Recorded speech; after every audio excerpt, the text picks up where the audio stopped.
Well, let's turn to the war in Ukraine, because the United Nations has said the country is breaking international law in the way it prosecutes people accused of collaborating with Russia.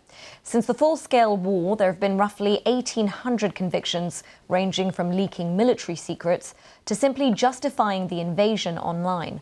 Our BBC Ukraine correspondent James Waterhouse reports from the east of the country. Collaboration hurts Ukraine. In the village of Rozar last year, 2 local men tipped off the Russians about the funeral of a Ukrainian soldier. The invaders then hit it with a missile, killing 59 people. MPs voted quickly to make collaboration a crime in 2022 with Russia's full-scale invasion to prevent tragedies like these. This is Liman, a town bludgeoned by occupation, liberation and fighting. When the Russians arrived, Dimitro, an electrician, volunteered to restore power to the town. The Russians said I had to work for them or not at all. I was afraid they would punish me and my family. But when Liman was liberated 6 months later, he was arrested. After admitting to helping the Russians, Dimitro was handed a suspended sentence and banned from working as an electrician. Across town, Volodymyr is adjusting to life without his wife, Tetyana, who's in prison. She was a neighbourhood volunteer where she liaised with local officials. Under occupation, she continued and was later sentenced to 5 years by a Ukrainian court. If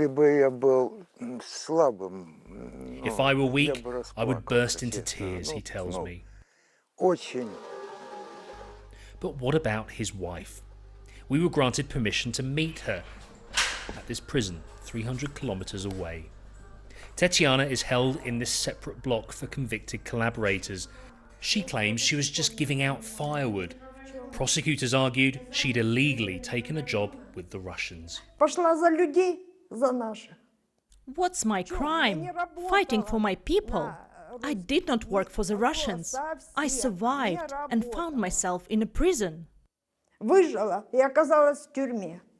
Critics, including the United Nations, are concerned.